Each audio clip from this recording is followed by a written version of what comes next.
വെജിൻ്റെ ഒക്കെ ഒരു ഫീൽ കിട്ടുന്ന വെജ് ഐറ്റമാണ് സോയ ചങ്ക്സ്. ഇന്ന് നമുക്ക് സോയ കൊണ്ട് ഒരു സോയ റോസ്റ്റ് ഉണ്ടാക്കി നോക്കാം. I am Lexi Jaison. Welcome to Fresh Life. Soya roast ചെയ്യുന്നതിന് ആദ്യം തന്നെ സോയ നല്ലതുപോലെ ഒന്ന് കുതിർത്തെടുത്ത് അത് നല്ലതുപോലെ അതിലെ വെള്ളമൊക്കെ കളഞ്ഞ് സ്ക്വീസ് ചെയ്തെടുക്കണം. അതിനായിട്ട് നമ്മൾ ആദ്യം ഒരു പാനിൽ അല്പം വെള്ളം തിളപ്പിച്ചെടുക്കുകയാണ്. വെള്ളം നല്ലതുപോലെ ഒന്ന് തിളച്ച് വന്നു കഴിഞ്ഞാൽ ആവശ്യമായിട്ടുള്ള സോയ ചേർത്ത് അതുകൂടെ ഒന്ന് തിളപ്പിച്ച് എടുക്കാം. ഞാനിവിടെ ഒരു 150 ഗ്രാം സോയയാണ് എടുത്തിരിക്കുന്നത്. ഈ വെള്ളം ഒന്ന് തിളച്ച് വരുമ്പോൾ നമുക്കതിലേക്ക് 1 ടീസ്പൂൺ ഉപ്പ് കൂടി ചേർത്ത് തിളപ്പിക്കാം കേട്ടോ. കൂടുതൽ വേവിക്കേണ്ട ആവശ്യമൊന്നുമില്ല. നമുക്ക് അല്പം ഒന്ന് തിളച്ച് വന്നു കഴിഞ്ഞാൽ നമുക്ക് ഫ്ലെയിം ഓഫ് ചെയ്യാം. ഇനി ഈ സോയയെ നമുക്ക് നല്ല തണുത്ത വെള്ളത്തിലൊന്ന് കഴുകിയെടുക്കണം. സോയയ്ക്കൊരു കുത്തുണ്ടല്ലോ, അതൊന്ന് മാറിക്കിട്ടുന്നതിനാണ് നല്ലതുപോലെ വെള്ളം ഒഴിച്ച് ഇങ്ങനെ കഴുകിയെടുക്കുന്നത്. ഇനി സോയയിലെ വെള്ളം നമുക്ക് നല്ലതുപോലെ പിഴിഞ്ഞ് കളയണം. നല്ലതുപോലെ തണുത്ത വെള്ളം ഒഴിച്ച് കഴുകി കളഞ്ഞതിന് ശേഷം നല്ലപോലെ ആ സോയ എടുത്ത് സ്ക്വീസ് ചെയ്തെടുക്കുക. ഇത് അല്പനേരം മാറ്റി വയ്ക്കാം. അടുത്തതായിട്ട് നമുക്ക് റോസ്റ്റ് ചെയ്യാനുള്ള ഇൻഗ്രീഡിയൻസ് എല്ലാം കൂടെ വഴറ്റിയെടുക്കാം. ഒരു പാൻ എടുത്ത് ആ പാൻ നല്ലതുപോലെ ഒന്ന് ചൂടായിട്ട് വരുമ്പോൾ നമുക്ക് 1 കപ്പ് തേങ്ങ ചുരുകിയത് അതിൽ ചേർത്ത് റോസ്റ്റ് ചെയ്തെടുക്കണം. നല്ല ഗോൾഡൻ ബ്രൗൺ നിറമാകുന്നത് വരെ നമുക്കതൊന്ന് റോസ്റ്റ് ചെയ്തെടുക്കാം കേട്ടോ. ഇതൊന്ന് വറുത്ത് വരുമ്പോഴത്തേക്കും നമുക്കതിലേക്ക് ചേർക്കാനുള്ളത് 3 വറ്റൽമുളകാണ്.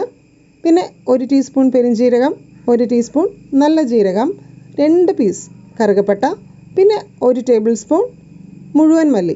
ഇത്രയും നമുക്ക് ഈ തേങ്ങ വറുത്തതിലേക്കിട്ട് അതുകൂടെ ഒന്ന് മിക്സ് ചെയ്ത് വറുത്തെടുക്കാം.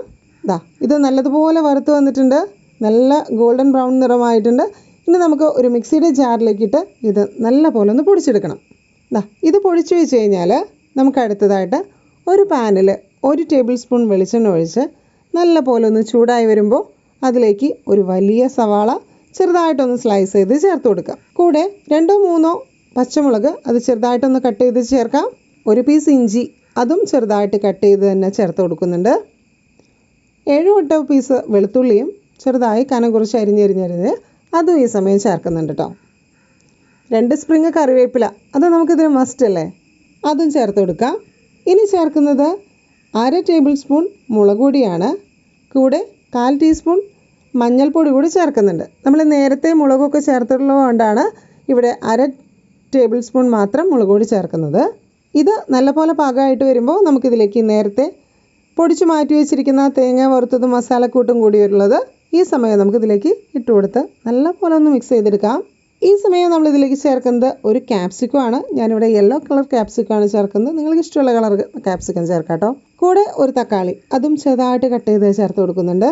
ഇനി നമുക്കിതെല്ലാം കൂടെ നല്ലതുപോലെ ഒന്ന് വഴറ്റിയെടുക്കാം. അല്പനേരം ലിഡൊക്കെ വെച്ച് ഒന്ന് അടച്ചു വെച്ച് ഇതൊന്ന് വെന്ത് വന്നോട്ടെ.